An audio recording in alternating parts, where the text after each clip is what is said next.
always amazes me how they all seem to find their way. As if it were a light in the darkness. As is indeed it is.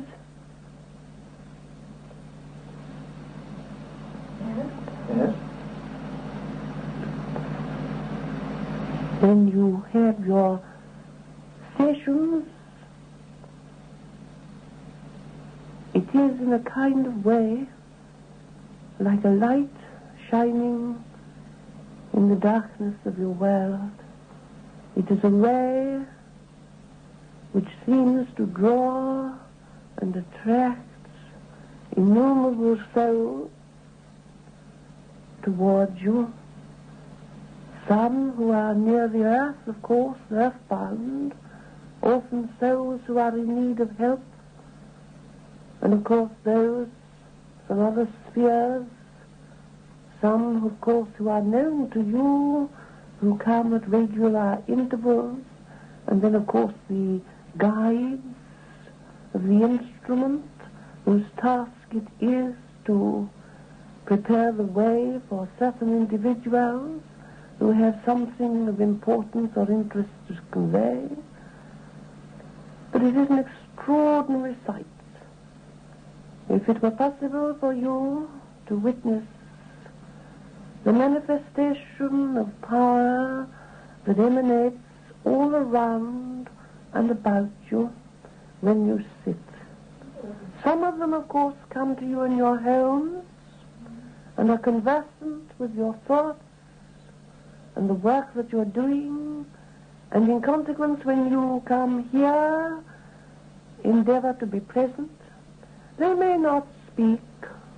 Perhaps in some instances they have no particular desire to speak themselves, but they come with love, with a desire to assist and to help some particular soul who has been chosen to speak, in a sense, for them all.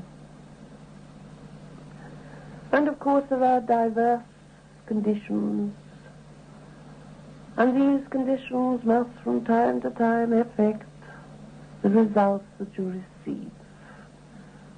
But nevertheless, when the channel is clear, when the way is found suitable for a communicator to make himself or herself, as the case may be, felt, when they can assert their personality and can make themselves audible, and they're able to clarify their thoughts, transmitting so much of themselves to you, then you receive what you must feel, obviously, is a good contact. But of course there are many people in your world who are inclined to jump to conclusions, who are inclined to be dissatisfied if the channel isn't clear, if the communication isn't perhaps as they would wish. And there are those who dismiss quite casually the efforts that are made by souls with good intent and purpose in their desire and hope to be of service. There are those in your world who have little or nothing to offer themselves, either in the way of mediumship as such, or in knowledge or experience of these things, who, unless it fits in with their preconceived ideas or notions, are inclined to turn aside and scoff, even when perhaps a great effort has been made by some soul on this side to break down the barrier between our world and yours. We realize that we are often, as it were, knocking our heads against the proverbial brick wall.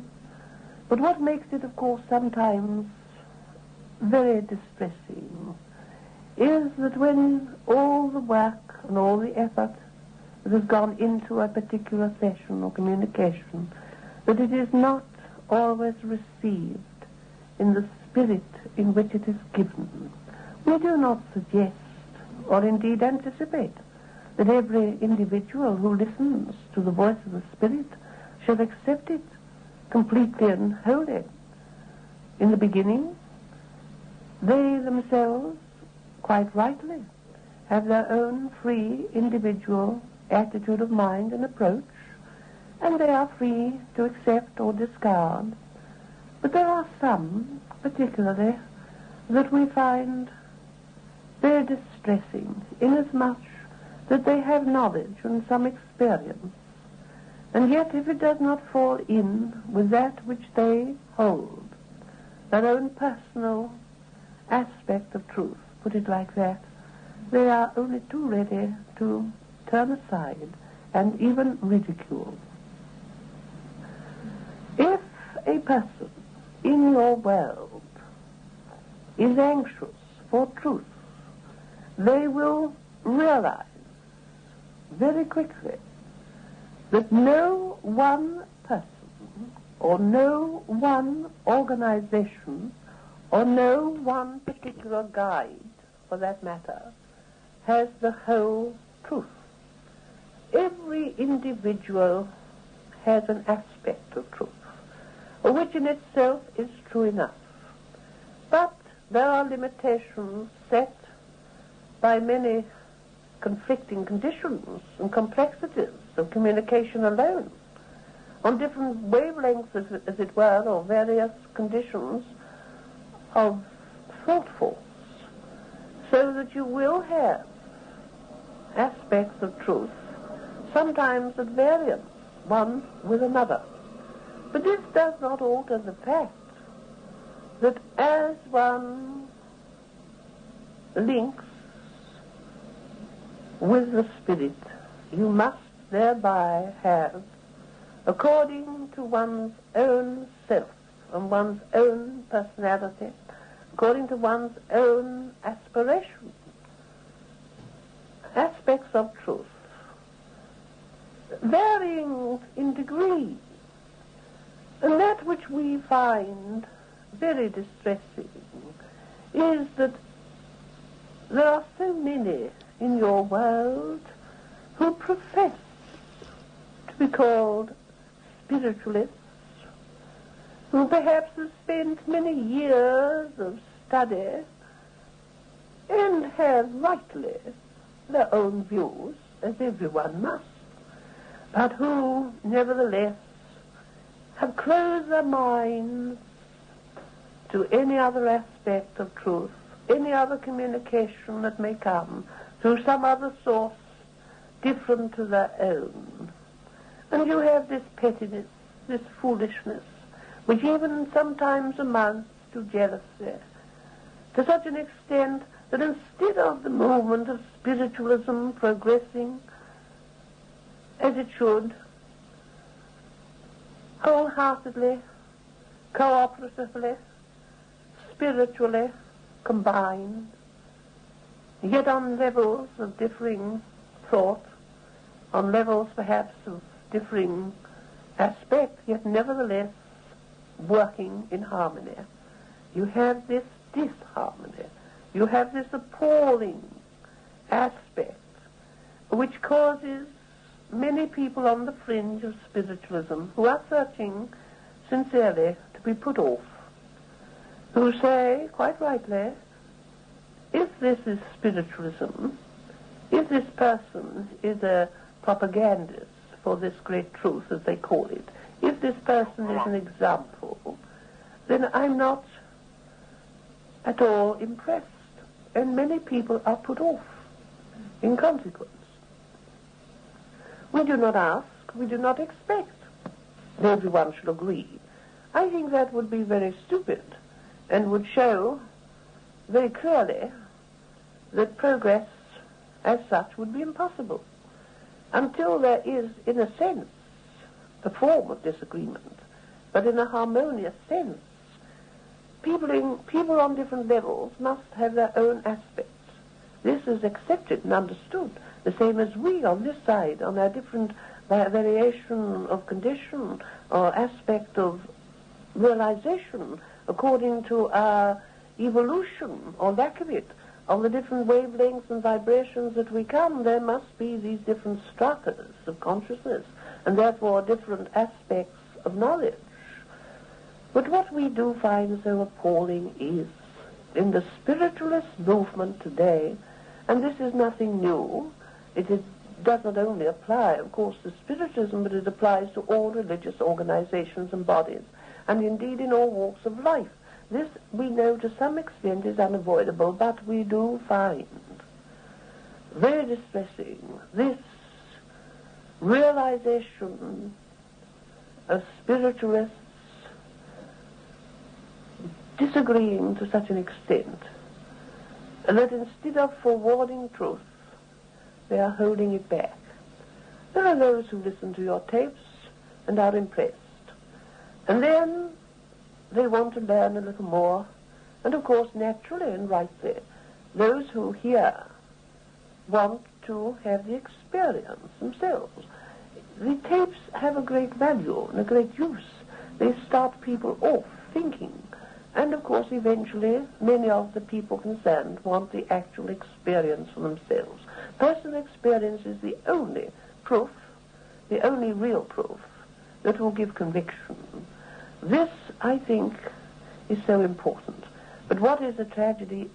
That so many spiritualists, who should know better, try to warn others off, or try to make some excuse, or try to find another answer. Indeed, they use many ulterior, sometimes, methods of undoing the good that is being done and has been done in the past, and try to discredit the source or the mediumship or the work that's being done by people such as yourselves. Whether we should ever alter this situation, one cannot say. Perhaps it is that while human beings are human beings, there will always be this problem. But it is sad, it is tragic, that so much that could have been done is undone by the very people who should be supporting, who should be aiding, who should be doing everything in their power to forwarding this truth. There is so much woolly talk among mediums and spiritualists generally. There are so many woolly mediums who, because they close their eyes, assume they are mediums.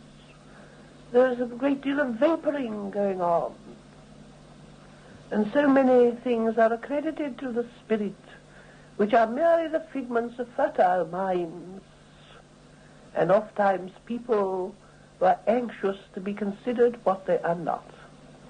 We are having to battle against this also. There are innumerable people in the Spiritualist movement who are not mediums, but who consider themselves as such and are accepted, unfortunately, as such by often people whom one would have given more credit for their intelligence. And the lack of it, the intelligence in the Spiritualist movement at times, causes us great concern. We do not ask you to accept everything that comes as gospel. We ask you to use your common sense, but more important, to use your uncommon sense. In other words, we ask you to try to realize that there must be, because of the very nature of communications, sometimes discrepancies, because of the manifold difficulties of communication. But this method of communication, which is by every degree so much more advanced, so much more reliable than the vaporings of so many of these foolish people, who give forth so much that when analyzed means little or nothing at all, and can oftentimes be traced back to their own minds, subconscious or otherwise.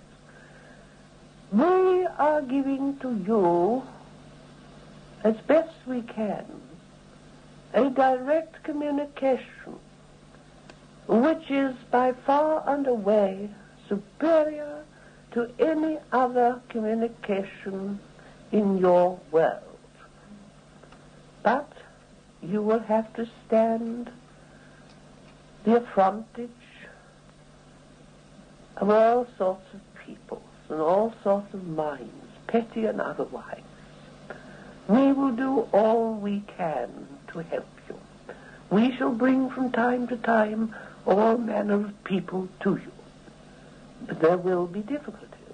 These must be expected, and you know of them. But when you receive a good communication, when you record it and send it out, you can be well assured that it will be seed sown on good ground. Here and there it will fall on the stony ground of minds oft times opposed to truth in a fuller sense, and those who are afeared, those who have their own personal axe to grind. These people who oft times are outside of what you term spiritualism, in various religious organizations and bodies, whose minds are closed and prejudiced, perhaps from this quarter we must expect opposition, and it is natural. But what appalls us more than anything is the fact that there are so many who in their own small way are doing good work, oft times, but who are, it seems to me, deliberately trying to bar any knowledge from any other source but their own. And who, if they cannot find fault with that which we give in this way, make remarks one to the other to try to discredit. This we find appalling. And there are individuals who resent, unfortunately, the work that you are doing, that we are doing with you and through you. And oft times they are instruments themselves of a kind, in some shape or form. And it is an extraordinary thing how they resent this work that we do. But we must not allow this attitude of mind and foolishness of heart stop us from going forward. Truly it is so that he who would truly serve must be called upon to carry the heaviest cross. That we sow the seeds of righteousness and truth. This is all that matters. That we do that which we are called upon to do, and we do it with a good heart, knowing that we truly do the work of the Most High, that truly we are the servants of the Most High, that we spread where'er we go this truth, that all shall be made free, and that all shall find the true path. We must all stress more and more the need for cooperation, the need for loving understanding and true brotherhood among men. Truly greater than ourselves, we are but the servants of a greater power. Go forward and know that we are with you always. May God bless you. May we have your name, friend? My name is Emma Hardinge Britten.